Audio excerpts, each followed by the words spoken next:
So hello दोस्तों, आप लोग कैसे हैं और welcome back once again in my new blog.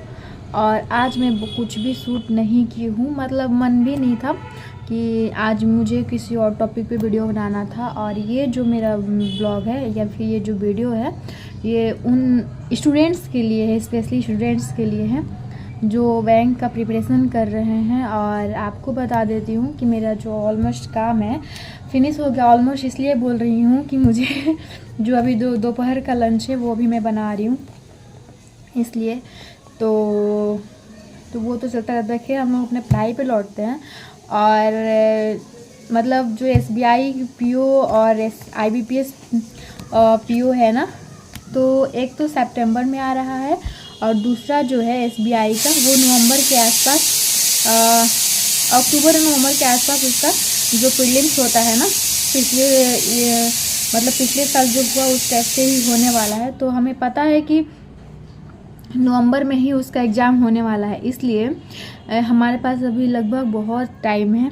अगर फरवरी का भी कुछ ही दिन बीता है तो फरवरी, मार्च, अप्रैल, मई, जून, जुलाई, अगस्त, सितंबर, यानी हमारे पास 6, 7, 8 महीना है। फरवरी, मार्च, अप्रैल, मई, जून, जुलाई, अगस्त और सितंबर में IBPS PO होगा। अक्टूबर में या फिर नवंबर में हो जाएगा SBI PO का प्रीलिम्स होगा अभी।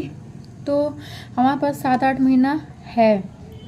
तो जैसे कि आप लोग अगर फ्रेशर है, जैसे आप लोग शुरू से स्टार्ट कर रहे हैं या फिर आप लोग अगर पहले से ही पढ़ रहे हैं तो आप लोग आगे अपना कंटिन्यू कीजिए। बट जो फ्रेशर है उसके लिए मैं बात कर रही हूँ कि जैसे कि पहले हमें तो अपने क्वांट के लिए, मैं क्वांट के लिए क्या कर रही हूँ वो बता रही हूँ मैं आपको। क्वांट के लिए मैंने सबसे पहले स्पीड मैथ पे काम कर रही हूँ, मतलब जो मेरा स्पीड मैथ है उस पे। स्पीड मैथ पे जैसे टेबल है तो टेबल में तो अभी 20 तक लर्न कर ली हूँ और मतलब 30 तक टेबल लर्न करने हैं, याद करना है। और स्क्वायर भी 30 तक, 35 तक, 30 या 35 तक स्क्वायर। और क्यूब रूट जो है ना वो 20 तक क्यूब रूट याद करना है। तो स्क्वायर और क्यूब रूट का भी धीरे धीरे प्रैक्टिस कर रही हूँ। और लर्न करने के बाद वो याद नहीं रहता है, बहुत लंबे समय तक हम लोग भूल जाते हैं। इसलिए तुम 1-1 घंटा डेली का जो आपने याद किया है या फिर जो याद कर रहे हैं आप उसको रिवाइज करते चलिए जब तक एग्ज़ाम है। क्योंकि एग्ज़ाम के ना बहुत सारे, मोस्टली मैं भी यूट्यूब में वीडियो देखती हूँ, मोस्टली लोग बच्चे जो होते हैं बोलते हैं एग्ज़ाम क्लियर करने के बाद वो मुझे तो याद ही नहीं है। तो ऐसा होता है कि जब आप प्रैक्टिस छोड़ देते हो तो टेबल और स्क्वायर रूट ये सब तो आप पक्का भूल जाने वाले हो। तो इसको अपने साथ कंटिन्यू बनाए रखने के लिए कम से कम हमें क्या बोलते हैं, हाँ, एग्ज़ाम तक तो प्रैक्टिस 1 घंटा देना होगा, तो वो मैं दे रही हूँ। तो इस कारण से मेरा कुछ प्रैक्टिस हो रहा है। और सेकंड की जैसे कि कुछ ट्रिक जो होते हैं, मल्टीप्लेक्शन ट्रिक यानी मल्टीप्लाई का trick, addition trick, subtraction trick और डिवीज़न ट्रिक, ये सब ज़्यादा नहीं, सिर्फ एक ही मतलब आप यूट्यूब में सर्च किए आपको कि ये कौन सा ट्रिक आपके दिमाग में रह रहा है।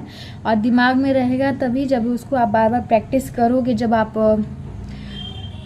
क्वेश्चन बनाओगे तो वो दिमाग में फिट हो जाएगा, तो वही अप्रोच आपका डायरेक्टली आ जाएगा। तो इस तरह से एक ईजी सा जो ट्रिक है वो अपने दिमाग में बैठा लो। जैसे कि कोई स्क्वायर हमें याद नहीं रहा तो क्या करेंगे, तो उसके लिए आप ट्रिक से निकाल सकते हो। जैसे स्क्वायर रूट कुछ दे दिया, उसका ट्रिक भी है।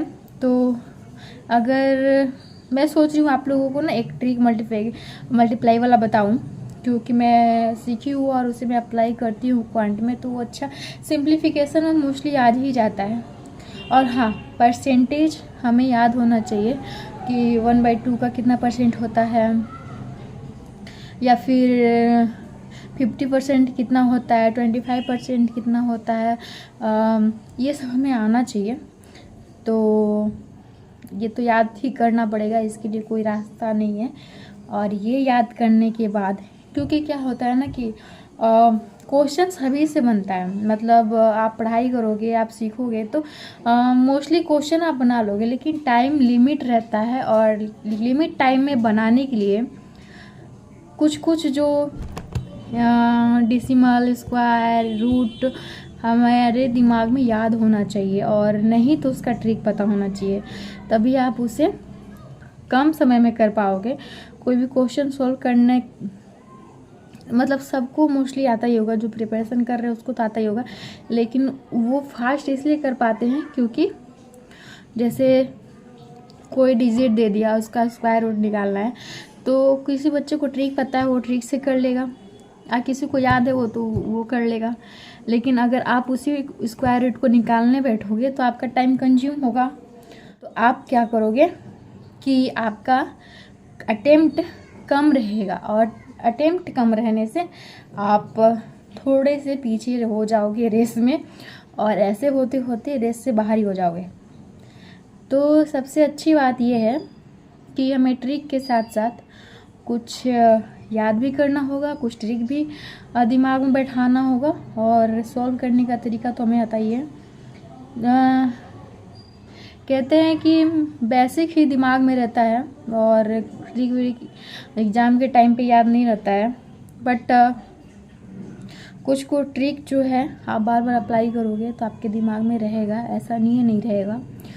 तो आप लोग, मैं अभी बताने वाली हूँ इस वीडियो में कि क्या क्या ट्रिक मैं सीखी हूँ और क्या क्या मैं लर्न कर ली हूँ, जिससे कि अगर आपको हेल्प मिले तो आप ले सकते हो, सीख सकते हो, अगर नहीं तो फिर छोड़ सकते हो, कोई ऐसा नहीं है। बट आप एक बार अप्लाई करके देखना, ये बहुत यूजफुल है। तो पहले आज इस वीडियो में मैं बात कर रही हूँ क्वांट का। तो पहले तो हमें प्रीवियस ईयर का क्वेश्चन पेपर देखना होगा, और उसके पहले हमें सिलेबस पता होना चाहिए, और उसके पहले कौन कौन सा टॉपिक इम्पोर्टेंट है हमारे लिए ये हमें पता होना चाहिए, ठीक है। और बेसिक से स्टार्ट करना है क्योंकि अभी हमारे पास बहुत टाइम है, और 7 साल के बाद मैं पहली बार पेन कॉपी उठा रही हूँ, तो मेरे लिए तो खैर बहुत बेसिक से ही करना है। मुझे कुछ भी नहीं आता है अभी। पहले मैं मैथ में बहुत ज़्यादा तेज़ थी, बट बहुत अब वीक हो गई हूँ। मतलब वीक कहने का मतलब कुछ भी अब मुझे नहीं आता है। तो प्लस माइनस तो सबको आता है, ऐसा नहीं है, बट वैसे किसी को नहीं आता। और मैं बोलते बोलते थक जा रही हूँ। ये स्टार्ट करते हैं। और पहले मैं आप सभी से बता देती हूँ कि एग्ज़ाम तो आप लोग सभी को क्लियर है कि एग्ज़ाम कब होने वाला है। IBPS PO RRB PO तो अगस्त के 3-4 तारीख को हो जाने वाला है, और जो IBPS PO का है वो सितंबर 9 के आसपास होने वाला है। और SBI PO का भी मैं नहीं देखी हूँ, इस कारण से मुझे भी नहीं पता है, और इसलिए, लेकिन इतना पता है कि नवंबर या फिर अक्टूबर के आसपास इसका प्रीलिम्स होने वाला है।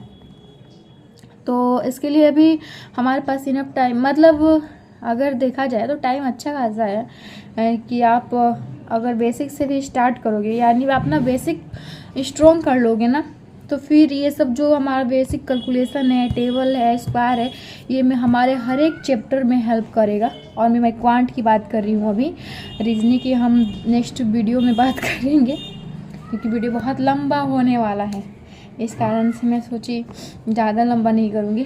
तो इस वीडियो में मैं क्वांट की बात कर रही हूँ। तो क्वांट के लिए चलिए पहले मैं आप लोग से, मेरे पास प्रीवियस ईयर का भी कोई क्वेश्चन नहीं है, मैं डाउनलोड करके या फिर यूट्यूब से रिवाइज़ कर रही हूँ, देख रही हूँ, सीख रही हूँ। बट सिलेबस मुझे पता है, और सिलेबस मैं सोच रही हूँ कि आप लोग से भी शेयर करूँ कि अगर आपको नहीं पता है सिलेबस और उसमें भी इम्पोर्टेंट टॉपिक आपको क्या करना है, तो चलिए एक बारी मैं आपसे सभी से शेयर करती हूँ। तो ये देखिए सिलेबस है क्वांट का, और ये मैं दीवार में चिपका के रखी हूँ, इसलिए आप लोग को ऐसा दिख रहा होगा। और मेरी राइटिंग भी वो ऐसा कुछ अच्छी नहीं है, वैसा फिर भी ठीक ठाक आप लोग को दिख ही रहा है। तो देखिए पहले जो सिलेबस है हमारा क्वांट का, वो है speed math, arithmetic and DI। तो हमारा जो स्पीड मैथ में है, पहले तो आपको कैलकुलेशन आना चाहिए, मतलब ट्रिक वगैरह और टेबल वगैरह तो आपको लर्न करना है, तो सभी को पता होता है। तो स्पीड मैथ में हमें सिंप्लीफिकेशन, अप्रोक्सीमेशन और सीरीज पे काम करना है, फिर क्वाड्रेटिक इक्वेशन पे काम करना है, ठीक है। उसके बाद मतलब ये जो स्पीड मैथ जो है ना, हमारा थोड़ा टाइम कंज्यूमिंग है ये।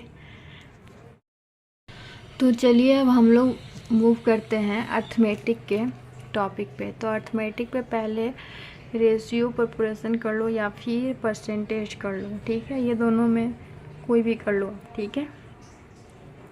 फिर प्रॉफिट एंड लॉस, फिर simple interest and compound interest कर लो, फिर average, ages, mixture, alligation, time and work.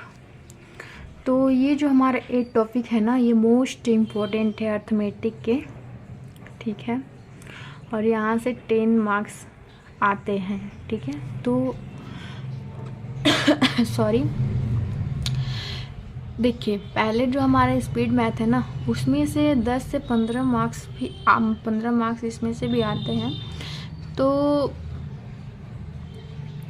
ये तो हमें 100% करना है। और जो हमारा अर्थमेटिक है, यहाँ से भी 10 मार्क्स के क्वेश्चन आते हैं, ठीक है।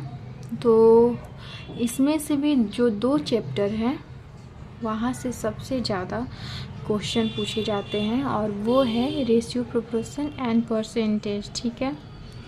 ये जो 2 चैप्टर है हमारे लिए मोस्ट इम्पोर्टेंट है। अब हम लोग मूव करते हैं डीआई पे।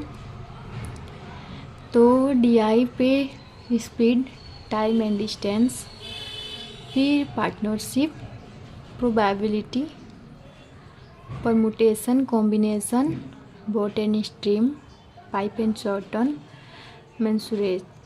मेंसुरेशन, ठीक है। तो ये टॉपिक जो है, इसमें से भी हमारे 10 नंबर के जो मतलब 10 नंबर के क्वेश्चन आते हैं यहाँ से भी।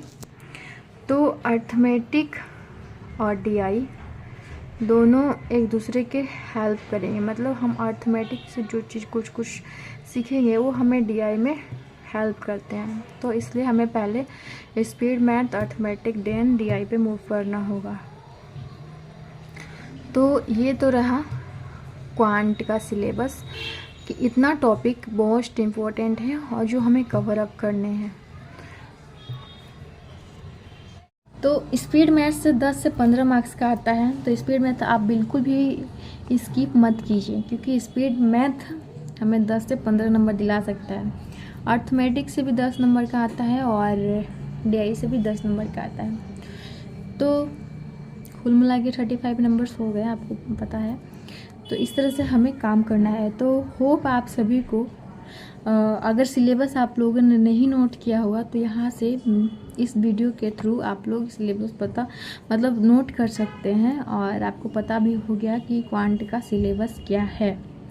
और ऐसा नहीं है ये सिर्फ पीओ के लिए, ये क्लर्क में भी सेम है, ठीक है।